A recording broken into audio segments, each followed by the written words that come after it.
Kapag mas mataas ang ere mo, mas masakit ang pagbagsak mo.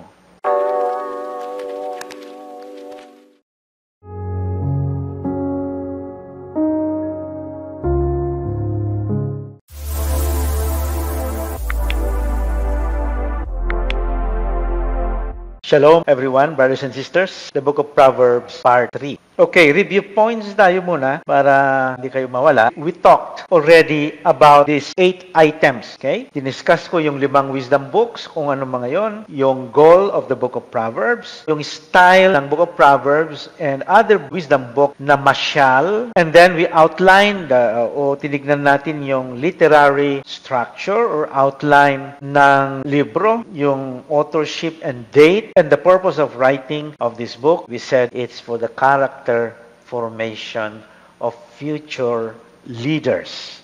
And we spoke about the theology of the book, ano ang pagtingin niya sa Diyos, Creator, one God and Creator, creation as harmonious, in order, human beings as imperfect, meaning still to be formed. And we also try to understand yung wisdom sa pamamagitan ng pag-present ko ng mga iba-ibang words na ginagamit for wisdom. So, wisdom is the generic term. Kumbaga sa Agabot, may generic, pero may iba-iba pa rin siya, nuances. And if we have that right at the beginning ng Book of Proverbs, yung the first verses of that book. Okay, so point number 9 ay kung diniscuss natin yung words for wisdom, yung opposite naman niya. Ano naman yung mga words for foolishness, kahangalan. Maybe if my Tagalog is right.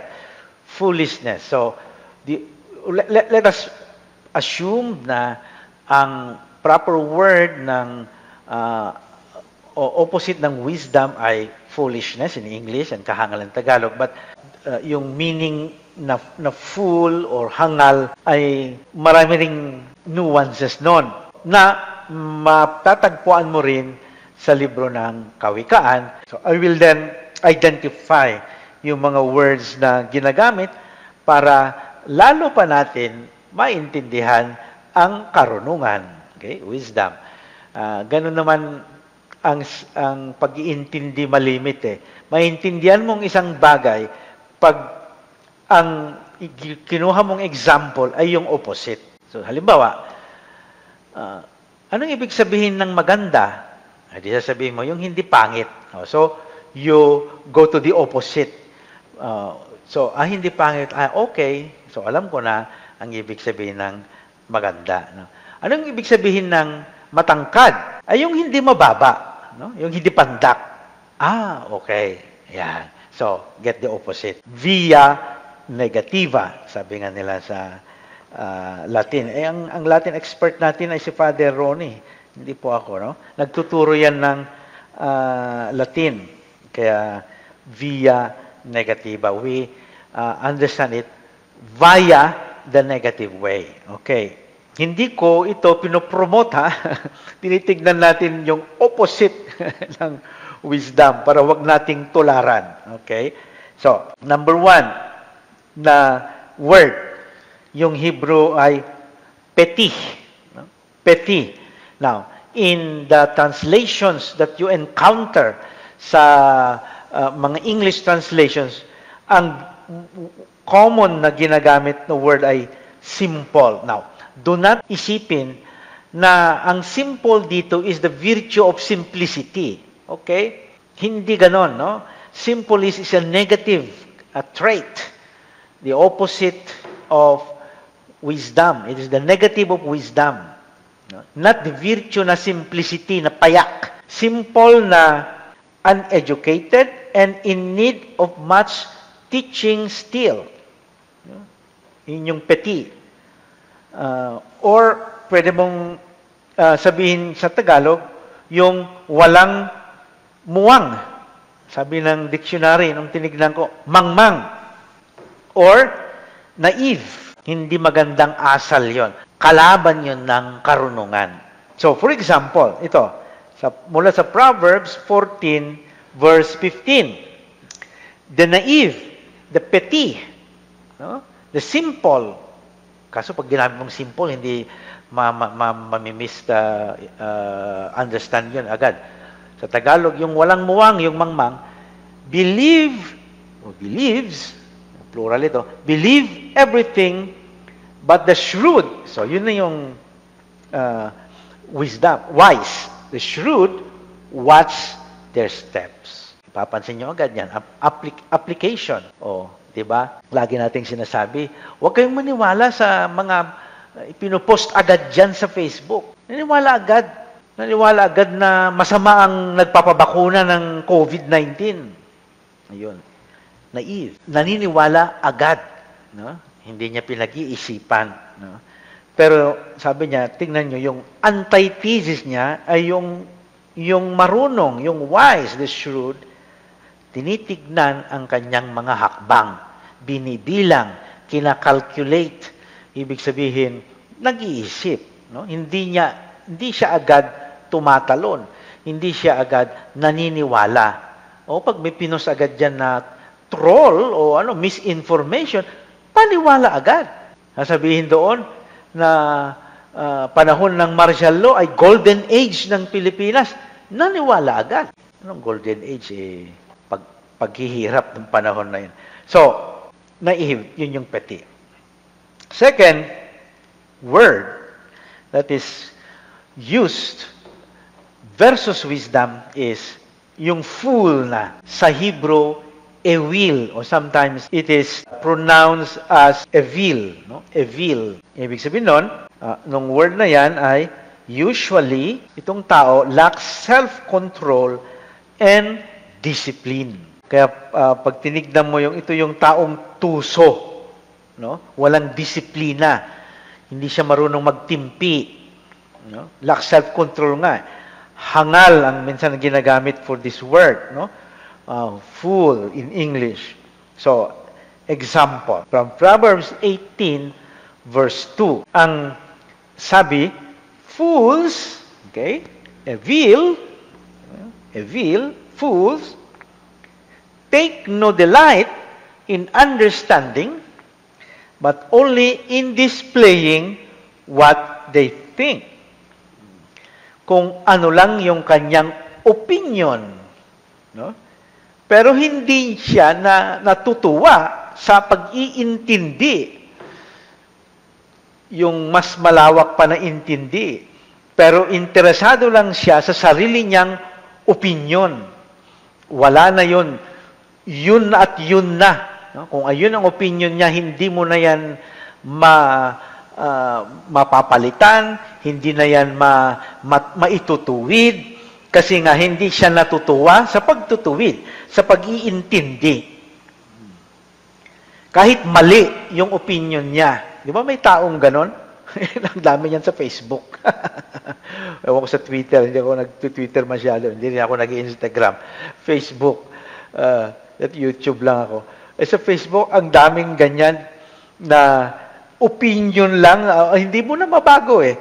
Kasi kahit na, ipapabibigyan ka ng mga documents na maayos, panahon ng ganito, martial law, ito yung mga nangyari, sa kasaysayan, pero sarado na ang kanyang isip.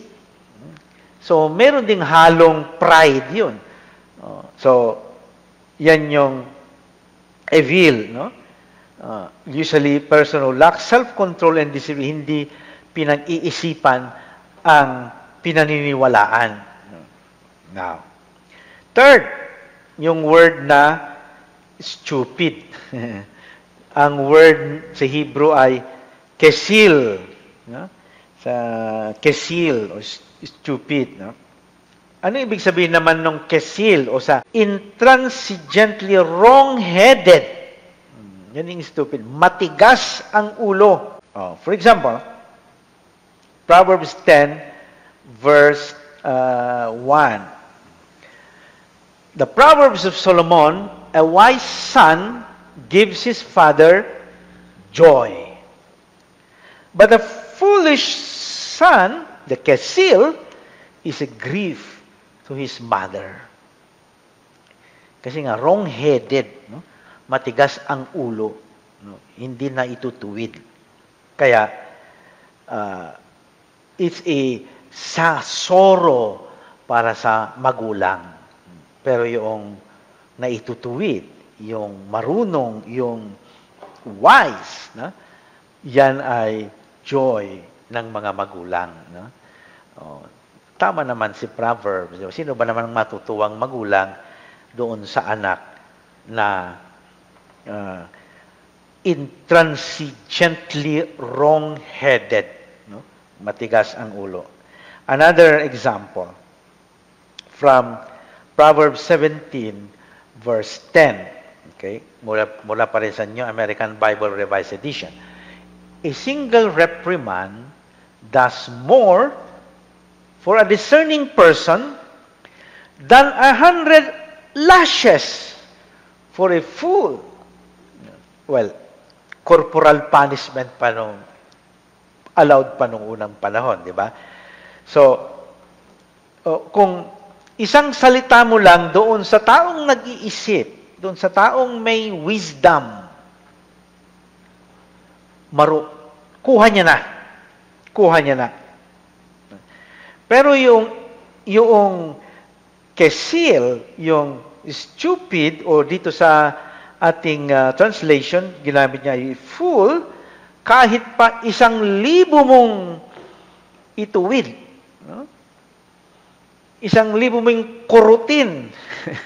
Noong unang panahon, dito kami binabana, ng teacher, nilalapigos sa Ilocano, ang tenga, kahit 1,000 pa na gano'n, intransigently wrong-headed yun, matigas ang ulo. So, that's the meaning of kesil, stupid. So, kaya nga, may value yung alam mo a little bit of Hebrew, kasi yung mga English minsan, English translation, they are limited. Pangalawa, sometimes they are not consistent. Parehong word ang ginagamit, same word in Hebrew, but sometimes yung mga translator, gagamit siya. Katulad kanina, yung kesil, stupid. Kaso, pagdating ng iba, fool naman. So, medyo, kumbaga, mas maganda kung alam mo yung original language like Hebrew. Number 4 word, yung let's. Let's. Okay? Let's. Or sa English ay scoffer. Sa Hebrew, let's. Ano yun? One who refuses to listen and reviles the value of wisdom. Kanina, matigas ang ulo. Ito, matigas din ang ulo, refuse to listen, at may dagdag pa. He mocks the value of wisdom. He reviles. Kinukutya niya. So, mapangutya. Sabi ng ating dictionary. So, example, Proverbs 9 verse 8. A scoffer, okay, yung mapangutya, a scoffer, yung let's, sa Hebrew, who is rebuked will only hate you. Totoo, di ho ba? Kaya, malimit yung experience natin, lalo tayong mga Pinoy, takot tayong sasabihin ang mali ng para matauhan siya, no? Mamulat ang kanyang mata na may mali siyang ginagawa. Dahil when you rebuke na the person, he will only hate you. Hindi ka nakakausapin yan. Isusumpa ka pa. No? Hahanapan ka din ng iyong mali. No? Ito, nagsasabi siya lang ganito, akala mo kung sinong kalinis-linisang tao ito. So you see, yung isa naman na may kapangyarihan, pag sinasabi mo yung mali niya, sasabihin niya, I will kill you. Agad-agad. No? So, paano mo maituwid yun? Papatayin ka na naman. So, ayan. Ang tawag dyan na tao ay let's. No? Scoffer. And the opposite, the wise, when rebuked, will love you. Wow. Di ba? Ah, sasabihin niya, tama ka kapatid. No? Alam mo, talagang mali yung ginawa ko. Salamat at pinamulat mo. No? Napapahiya man ako dahil mali nga, but tama ka. So, yung pagkakaibigan nyo ay hindi na lang nakabase sa kahit mali yung ginagawa ng kasama mo, ng kaibigan mo, ay hindi mo ma-rebuke kasi he will only hate you. So, lalo pang matibay ang pagsasamahan ninyo dahil nga yung basis ng pagkakaibigan nyo is based on good and not evil that is tolerated. So, will love you. Kasi wise yung tao. Marunong siya. May karunungan siya. Naiintindihan niya yung pagtutuwid. Okay. Number 5 word, yung arrogant.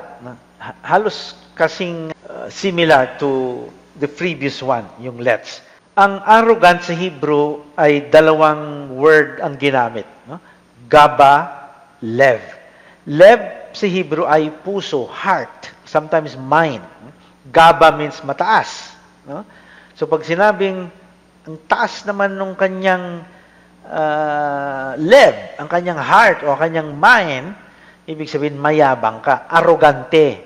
Parang baliktad ata kung sinabing, ang laki ng kanyang puso, ang taas ng kanyang puso, ibig sabihin, generous ka, ganyan-ganyan. So, yung word in Hebrew ay negative. Pag sinabing mataas, malawak ang iyong puso, mataas ang iyong, ibig sabihin, arrogante ka. Conceited. Basically conceited and always causing strife. Sa Tagalog, mapagmataas, palalo, mayabang, mahangin, o kung literally na gagamitin yung gabaleb, mataas ang puso, pwede mong sabihin sa Tagalog, mataas ang ere. Ginagamit pa ba yan? Mataas ang ere. Narinig ko lang yan at chinek ko sa dictionary. Meron nga, no? Mataas ang ere. Example, Proverbs 16 verse 18. Okay? Pride goes before disaster. And a haughty heart, a haughty spirit, a gabaleb, before a fall. Warning ito sa mayabang, sa mapagmataas. Ang consequence ng mapagmataas ay disaster. So sabi niya, kung sa parada, nandun yung pride, no? Pride goes, no? Before disaster. So, kasunod nung pagiging mayabang ay kapahamakan, no? Pagbagsak. Or merong Tagalog, nabasa ko ito sa Facebook post, no? Kapag halos pareho sa Proverbs 16:18 halos pareho, pero modernized ang translation niya.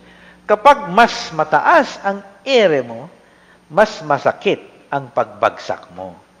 Totoo nga rin naman, kung taas-taas ng yabang mo, pag bumagsak ka, ay talagang bagsak na bagsak. Okay, or what 16 verse 18 Proverbs says, pride goes before disaster, and a gabalev, a haughty spirit, mayabang, before a fall. Number 6, word na hanep. Hanep sa English, ang ginagamit ay impious. No? Ano yung impious? O in Hebrew, hanep.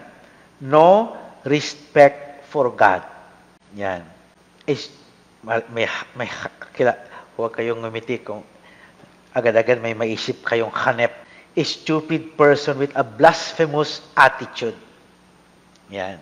Kilala nyo yan kung sino yan. a stupid person with a blasphemous attitude. No respect for God. Ang tawag diyan, hanep. Sa Tagalog, tampalasan. Sabi nung Bible, no, translation, tampalasan. Let's see an example from Proverbs 11 verse 9. By a word, the impious, the hanep, ruin their neighbors. See? Warning na naman. No? One word lang na bibitawan ng hanep can destroy the neighborhood, the community. Kasi napupoison yung iba at nagmo-multiply. Parang virus siguro, nakakahawa. No? So, by a word, the impious can destroy a community, the neighbors. But siguro uso na rin ang chismis noon. No? Pero ito, hindi ito chismis. Ang impious is more of yung blasphemous attitude. No? Yung pinag-combine mo yung stupid na tao, intransigently wrong-headed, na may attitude pa na walang galang sa Diyos. Yan. But through their knowledge, the just are rescued. Sabi naman niya, yung antithesis niya, yung opposite. No? Through a word, the impious ruin their neighbors, pero paano mo ma-prevent yun? Wisdom, knowledge of the just are saved, okay, or rescued. Number 7, the atzel. Atzel, tamad, lazy. Okay? He lives only for a moment na hindi niya iniisip ang kanyang kinabukasan with no thought of tomorrow. Yan yung sinasabi sa Tagalog na tamad, batugan, makupad. Ang dami nating words for atzel sa Hebrew. Yung example, Proverbs 22 verse 13. This time, I quote in Tagalog. Wika ng atzel, wika ng tamad. May leon sa labas. Baka mapatay ako sa lansangan. Ano ibig sabihin doon? No? Nag-aalibay yung tamad, para hindi siya lumabas at maghanap buhay. Alibay bang tawag natin doon? Mahanap siya ng alibay, ng palusot, para hindi siya lalabas. Sasabihin niya, ay, may leon sa labas, papatay ako. So, dito lang ako sa loob, wala akong gagawin, no? Tamad-tamad nga makupad nga Ba't siya magtatrabaho? Yun yung atzel. Nasa pakialam sa kanyang kinabukasan. Proverbs 26, verse 15. Notice yung atzel. Ang kamay ng tamad, ng atzel, ay nadidikit sa pinggan. Nandoon na yung kamay ng atzel sa pinggan. Ni hindi mailapit sa bibig dahil sa katamaran. Sobra naman yun. Of course, this is hyperbole. Hyperbole. Di ba, sa atin, one tamad. No? Andun na ngayong prutas, bayabas ba yun, no? Sa katamaran niya, hindi niya, ayaw niyang tumayo para pitasin. Hinihintay lang na mahulog yung bayabas doon sa bunganga niya. Parang yung atzel dito, no? Na yung kamay niya ng atzel ng tamad ay naandun na nakadikit na. Isusubo niya na lang.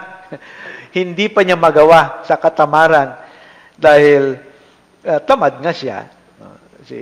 hyperbolic yung siyempre, hyperbolic siguro para to make fun of the tamad, yung makupad. So you see, sa Book of Proverbs, ang daming warning, ang daming kawikaan tungkol sa tamad. Kasi ang dahilan ng pagiging mahirap, poor, ay dahil tamad ka. Yun yung argument nung wise man or wise person, sage, dito sa Book of Proverbs. No? Yun yung underlying philosophy niya to explain yung social condition ng poverty. Maalala niyo sa mga prophets, especially sa 8th century prophets, sina Amos, Hosea, Micah, Isaiah, di ba? Bakit may mahihirap? Bakit may poor? Dahil inaapi sila. Walang justice, walang katarungan. Nung martial law, yun ang ginamit. Bakit mahirap ang Pilipino? Dahil tamad, sabihin nila. Hindi, mahirap ang Pinoy dahil pinahirapan siya ng martial law. Utang siya ng utang, kinukurap. No? Kinukulimbat ang pera ng Pilipino. Kaya, mahirap siya. So, dalawa yung possible explanation nung I don't believe na mahirap ang naghirap ang Pilipino dahil tamad siya. Naghirap siya dahil yung sistema ay inapi siya. Pero sa Book of Proverbs, ang basa niya sa kahirapan ay dahil tamad ang tao. Malimit mong marinig yun dito. Yan.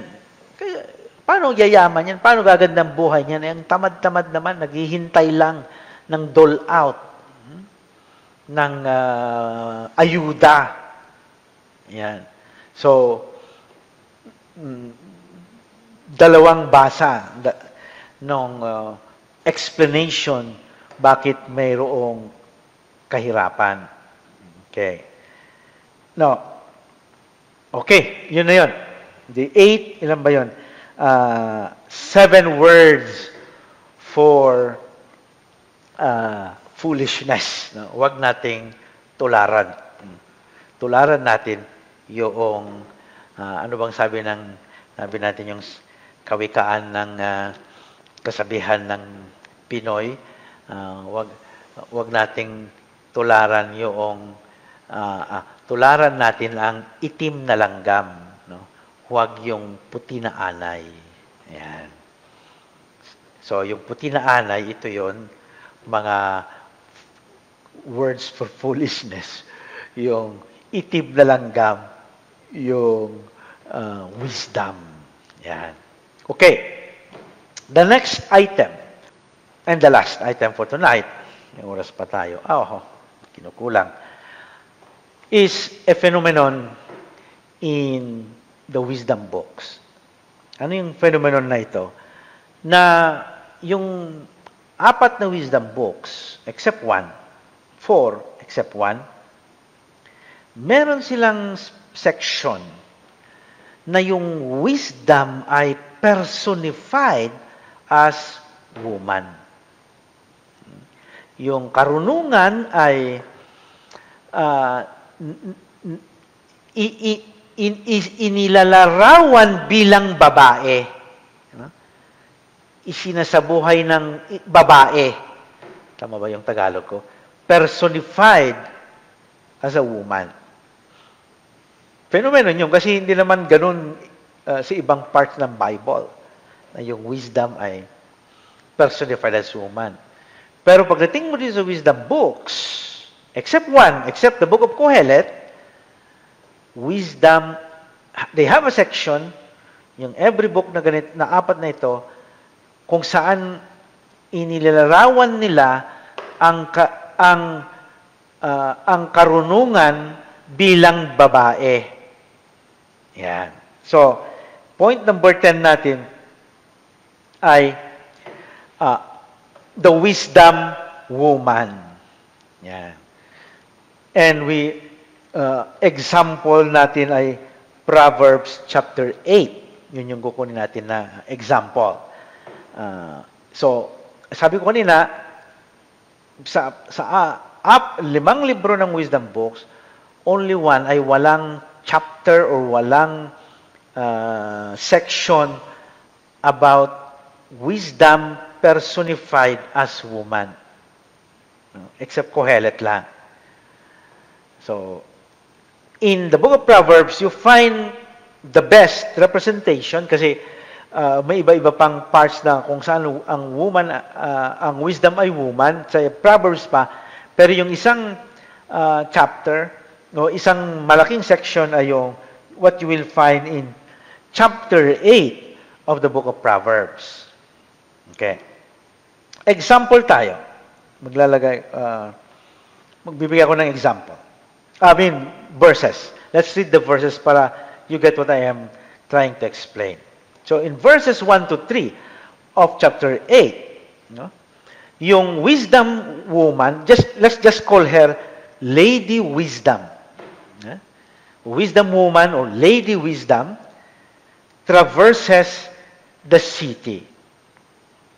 So, yung wisdom, dinadalaw niya ang lungsod, ang siyudad. No? At nangangampanya siya. No? Uso na palang kampanya. Nangangampanya siya na tanggapin siya ang karunungan. For example, ito. Does not wisdom call? So, yung wisdom na ito, remember, pag word na wisdom, woman ang isipin nyo. No? Lady Wisdom. Kasi personified nga as woman. Tumatawag siya, nangangampanya siya. Does not understanding raised her voice. Notice the pronoun her voice. Kasi nga, yung wisdom ay personified as babae. The Lady Wisdom, campaigning, calling, summoning. Na?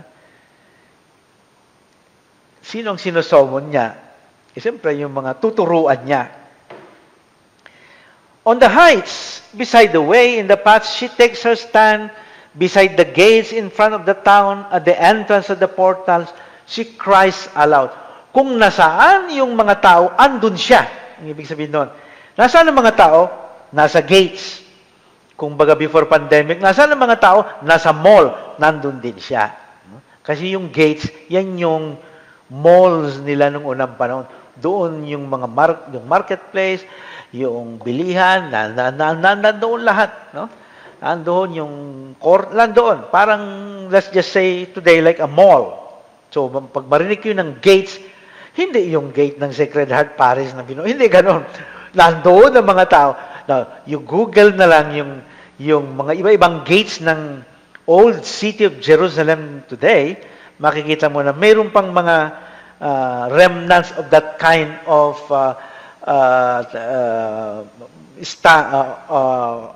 nung unang panahon na yung gates ang ginagamit na tagpuan ng mga tao. Okay. So, nandoon si Wisdom, si Lady Wisdom, no? Nag-i-speech siya doon, no? Calling, raising her voice, no? Crying aloud. Anong sinasabi niya? Ito na, yung call of Lady Wisdom in 4-11, verses 4-11. To you, O men, sabi niya, tinatawag yung mga kalalakihan, I call, and my cry is the sons of men. Ito yung mga anak ng mga magulang na nag-aaral. Di ba? Di ba sabi natin kanina, the youth being formed as future leaders. Oh, simple ones. Now, do not think of the simple people. Sabi ko na kanina, huwag niyong isipin yung simple na virtue. Hindi. Ito yung opposite ng wisdom. Naive.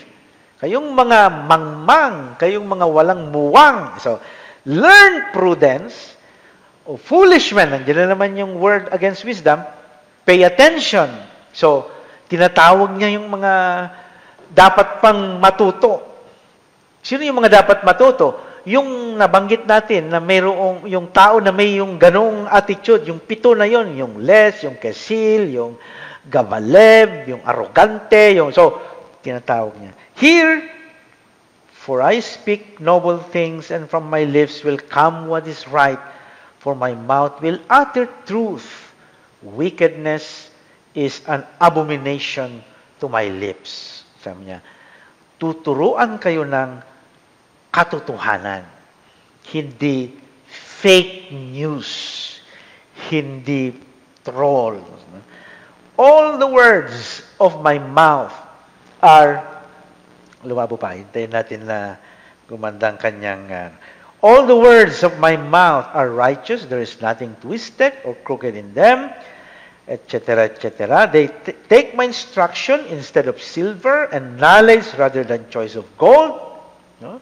Ang ituturo niya ay mas mahalaga kaysa ginto at pilak, for wisdom is better than jewels, and all that you may desire cannot compare with her, meaning Lady Wisdom, the hair there. So, yun. Then, si Lady Wisdom tells us of his character. In verses 12 to 13, sabi niya, I, Wisdom, Lady Wisdom, dwell in prudence, ayun, character, and find knowledge and discretion, yun yung mezima, if you remember, yung words for wisdom natin, discretion. The fear of the Lord, andyan na naman yung sabi natin noon, fear of the Lord is the beginning of wisdom. Pride, nandoon yung nabanggit natin na arrogante, gabaleb, o kapalaluan, and arrogance, kahambugan, and the way of evil, and perverted speech. Maalala nyo yung naninira sa kanyang kapwa-tao, sa pamamagitan ng kanyang salita, yung opposite of wisdom a while ago. Perverted justice or crooked mouth, or yung literally masamang bibig o matalim ang dila. Yun yung literal na translation itong English na perverted speech. Kasi English na yan eh. Ang Hebrew kasi very concrete pag nagbibigay siya ng words, no? So you have to imagine, no? Perverted, medyo, what is perverted speech? Masyado siyang, So pag speech, gagamitin niya dila or mouth, no? Pag perverted, sasabihin niya matalim. Oh. Kasi mapanira nga eh. Yun, matalim ang dila. Nakakasugat. Yan. Or crooked mouth. No? Kasi kaya maiba yung masasabi niya dahil crooked. And Lady Wisdom also grants power. So, wag yung power ng wealth, no? Power ng foolishness, power of evil tongue, no? Lady Wisdom calls and offers power. I have counsel and sound wisdom. I have insight. I have Geburah. I have strength. I have power. By me, kings reign and rulers decree what is just. By me, princes rule and nobles govern the earth. So, huwag kang matukso doon sa human power. No? The Lady Wisdom provides you a special power. What is the special power? Wisdom. Remember yung dasal ni Solomon, no? Tinanong siya ng Diyos kung anong kanyang nanaisin sa kanyang pagiging hari. Si Solomon, hindi niya pinagkainteresan ang kayamanan, ang kapangyarihan, no? But karunungan. Kaya, in return, binigyan siya ng Diyos ng kapangyarihan at karunungan. Ganun pa din. No. But the point is, there is more powerful than power, kapangyarihan, and that is karunungan. Sino ba nagsabi nun? Knowledge is power. Di ba sabi pa nga nila? Laki narinig yun ng bata ko. Knowledge is power. Now, hindi lang yan. bibigyan ka rin ni Lady Wisdom ng wealth. Not wealth na kayamanan na ginto at pilak, pero tingnan natin. I love those who love me, and those who seek me diligently find me. Riches and honor are with me, enduring wealth and prosperity. Honor, no? Dignity, righteousness, yan yung kayamanan na ibibigay, lalo so yung riches na ito has something to do with not material riches and prosperity, but yung honor of your name, no? And my fruit is better than gold, even fine gold, and my yield than choice of silver. Yung ibibigay niyang kayamanan is wisdom, karunungan, and that brings you on, to makes you honorable.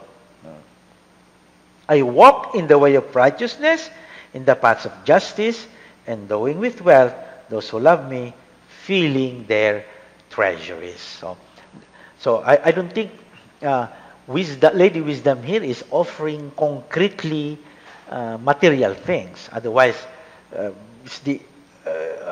it defeats, hindi tugma doon sa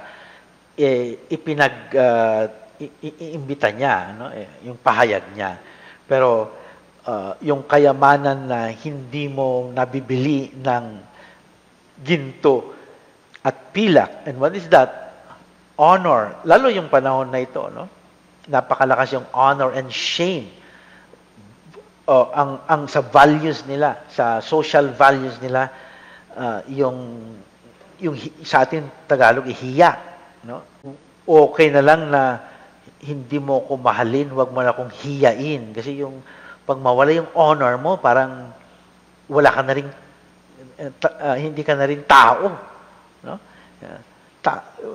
Kasi nawala yung dignidad, ang yung honor. Okay. And then, to continue, Lady Wisdom's beginning. So the whole chapter na is Lady Wisdom. Na, the Lord created me. Ito ang pinaka-controversial na part. No? The Lord created me. Miha is Lady Wisdom. Okay? So, saan nang galing si Lady Wisdom? The Lord created me. Nilalang ako ng Diyos. Kailan? Nung naglalalang siya at the beginning of His work. Nandun ako during the time of creation. In fact, I was the first of the many acts of God of old. So, sabi ni Lady Wisdom, nung naglalalang ng Diyos, andun siya. Nilalang siya ng Diyos, siya yung nauna. Akala ko ba ang nilalang ng Diyos ng una, let there be light. Sa book of Genesis yun. No?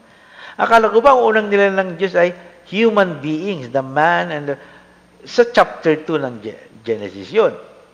No? Pero pagdating mo kay Book of Proverbs, ang unang nilalang, the first, I see Lady Wisdom. Ages ago, I was set up at first before the beginning of the earth. When there were no depths, I was brought forth. When there were no springs, abounding with water. Walang-wala pa, ako ang unang nilalang. Before the mountains had been shaped, before the hills I was brought forth, before He had made the earth with His fields, or the first of the dust of the world. When He established the heavens, I was there. When He drew a circle on the face of the deep, andun ako. No, this speech is telling us by the Lady Wisdom that right at the beginning of creation, she was there as the first to be created. At anong ginagawa ni Lady Wisdom habang naglalalang ang Diyos, God the Creator? Verse 30. Okay? Asterisk tayo kasi itong pinaka-controversial na part. Then I was beside him. Sabi niya, andun ako sa tabi niya, ni God the Creator. Like a master workman. Nilagay ko ng blue dahil debated ang translation nito. Only once appeared in the Hebrew Bible yung word na amon. Minsan lang lumitaw yung word na yan, amon. Kaya hindi alam ng mga natin hanggang ngayon kung ano ibig sabihin niyang amon na yan. I was beside him like an amon. So, ang sabi ng New Revised Standard Version, master workman, but debated, maraming difficult to translate. Pero he was there daw as amon. I was daily his delight, rejoicing or laughing before him always. Andun ako sa tabi niya. Nagpo-provide ng parang cheering, nag-cheer siya, no? Rejoicing, laughing, no? Kasi naglalalang ang Diyos, siguro pumapalakpak siya. O, ito ang langit. Palakpak si Lady Wisdom. Ito ang palakpak si Lady Wisdom. Pero siya daw ay isang amon. Hindi natin alam ibig sabihin niyang amon na yan. So, I will go to the notes. No? Some notes about amon. Is difficult to translate. Ang tawag diyan sa technical word na ginagamit, pag isang beses lang lumitaw ang salita na yan sa Hebrew Bible, kasi pag 3 beses madali, kasi madali lang, kasi para kang investigador, no? Kung nag-appear sa isang libro ng Biblia, pupuntahan mo yon, titignan mo kung anong ibig sabihin nun doon para may apply mo doon sa hindi ako makita word na ito, no? Kung kahit dalawa lang, medyo may idea ka na. Kasi pupuntahan mo nga doon sa kung saan nag-appear sa ibang parte ng Biblia, itong ibig sabihin noon, itatransfer mo ngayon sa kabila. Pero kung once lang na nag-appear, ang tawag dyan ay hapax legomenon. Yan ang tawag ng sa technical term. Hapax legomenon. Only one word appeared once. Mahirap isalin. Tingnan ninyo yung translation ng mga translators, English Bibles natin. New American Bible, artisan, sabi niya. NRSV, master worker. Ito yung amon, kanina yung amon. King James Version, as one brought up with him. New Living Translation, architect. I like that word, architect. Biro mo, kinakailangan ng Diyos ng architect. No? Or draftsman, or draftsperson, master worker. Ibig sabihin ng master worker, parang yung foreman, yung tinatawag. Foreman o draftsman. O foreman, yung may inhinyero, may architect, so siya yung namamahala doon sa pagkukumpuni ng drawing ng architect. Halimbawa, pag-execute. Sabi naman, the late Father Ceresco, and he defended that in one of his books, ang sabi niya ay darling. Ano may girlfriend si God? Darling. Beloved, something like that. Or partner. Ganyan. Or beloved one. Meron siyang friend na create niya, which is wisdom. So, every translation may point naman. Pagdating mo sa Tagalog, sabi niya, matalinong manggagawa. Masyadong mahaba. One word, amon, pero in-explain niya na kung ibig sabihin, matalinong manggagawa. So, wise laborer. No? Pero we don't know what it means. But there is the Lady Wisdom there whose role is amon. No? You can think of being the artisan, being the foreman or for the master worker, the architect, yung darling, cheering, or of intimate friend na kumbaga nung naglalaro ng Diyos, sinasabi niya, go on God, go on, approve, maganda yan, maganda yung ginawa mo. Yun, parang kailangan bang Diyos na ganon? But you see how interesting and enigmatic yung Proverbs chapter 8, especially this verse, no? And you will know, you will even say it is enigmatic because he is the Lady Wisdom there, the Ammon, is the first of God's creation. Or ang Greek niyan yung first to be formed, ang protoplasma. Ginagamit ata yan sa biology, I think. The first cell, first to be formed, or firstborn, prototokos. Pag sinabi yung firstborn, alam ko ano yung ang unang pumasok sa isip nyo. Bugtong na anak, firstborn son, of course, you think of Jesus right away. The firstborn, prototokos. No? And she is a laughing Ammon, cheerleader or what? No? So, and because of that, this enigma, it was used sa debate tungkol sa nature ni Jesus when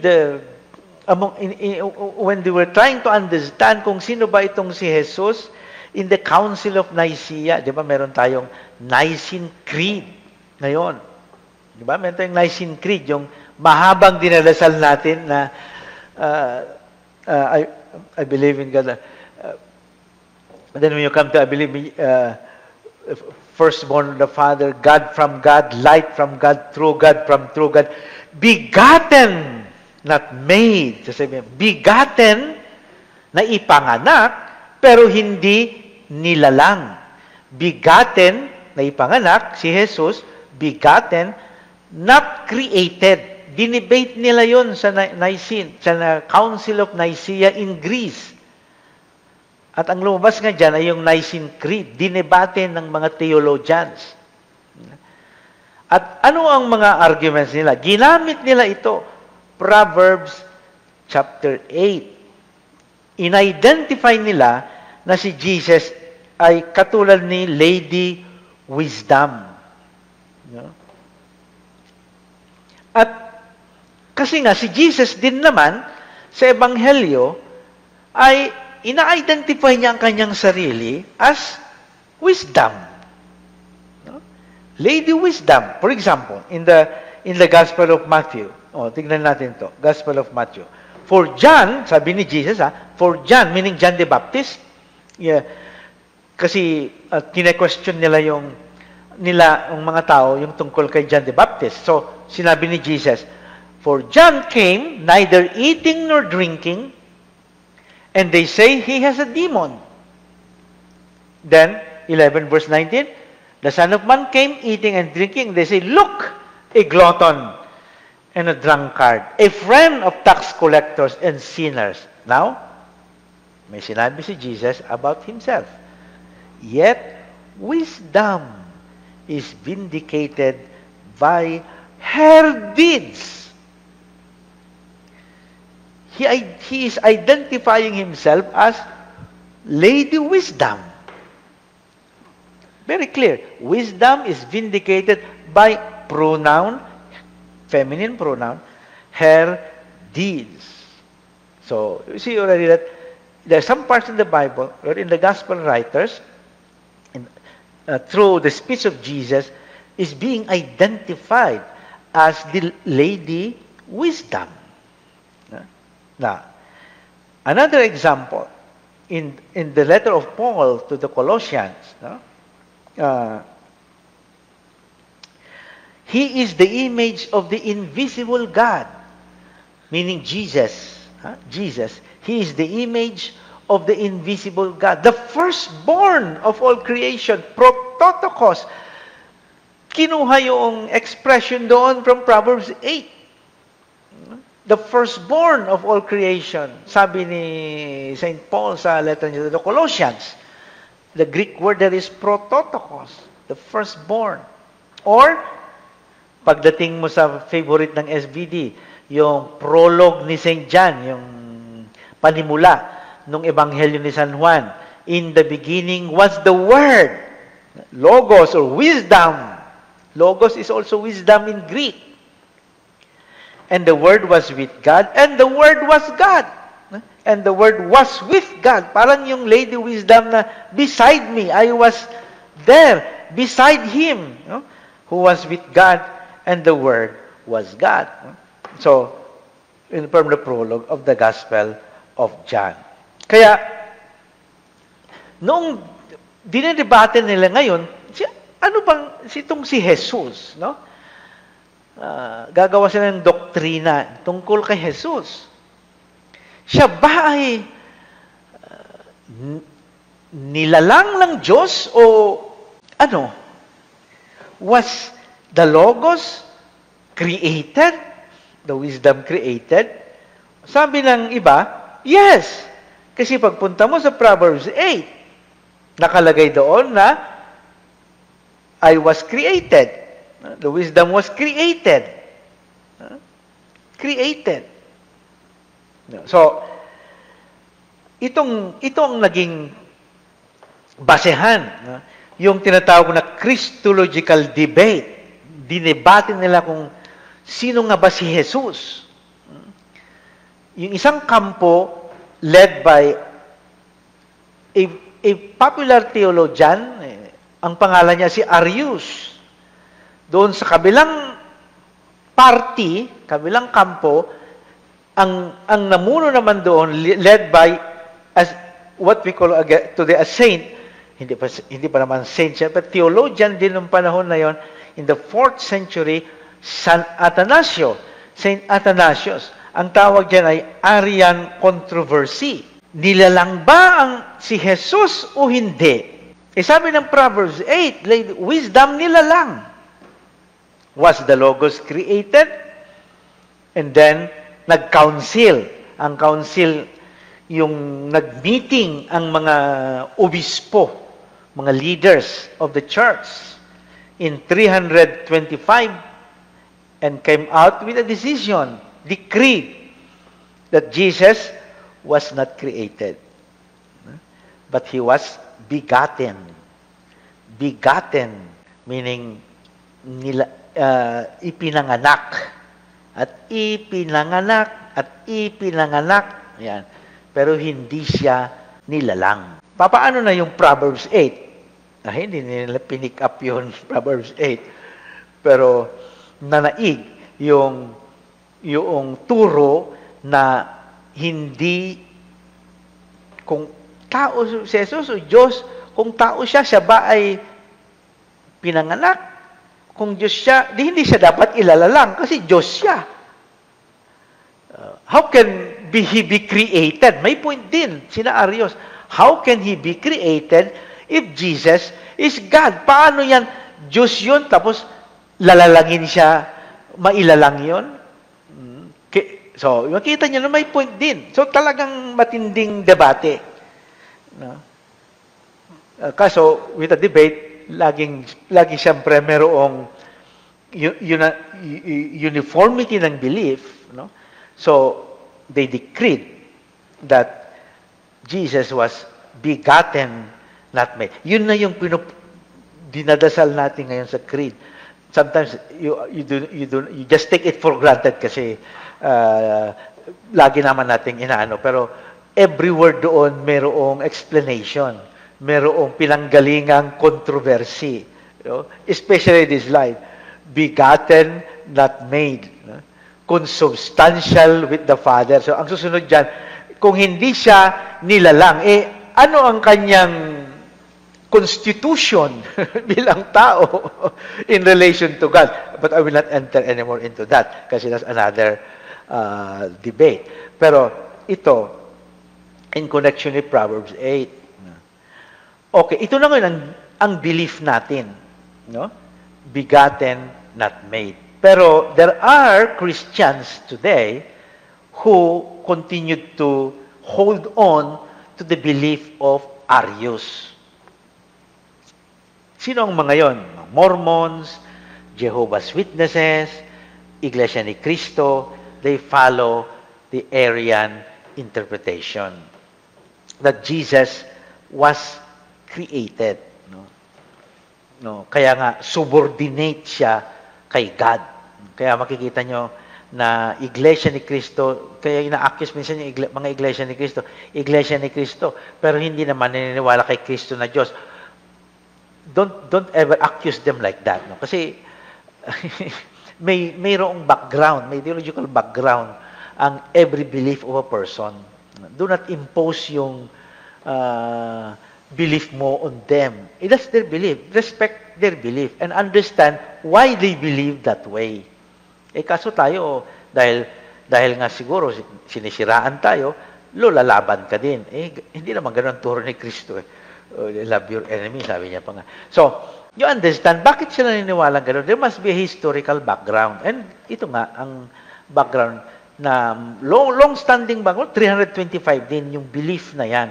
The only thing is that yung sa Council of Nicaea, nag-prevail yung kay Athanasius. Pero it does not mean na lahat ng mga tao doon ay in-embrace nila lahat yung paniwala na yan. Of course, hindi. Popular din si Arius. So you can see that even just a verse like that can be influential sa belief ng tungkol kay Jesus, tungkol sa simbahan, tungkol sa buhay natin.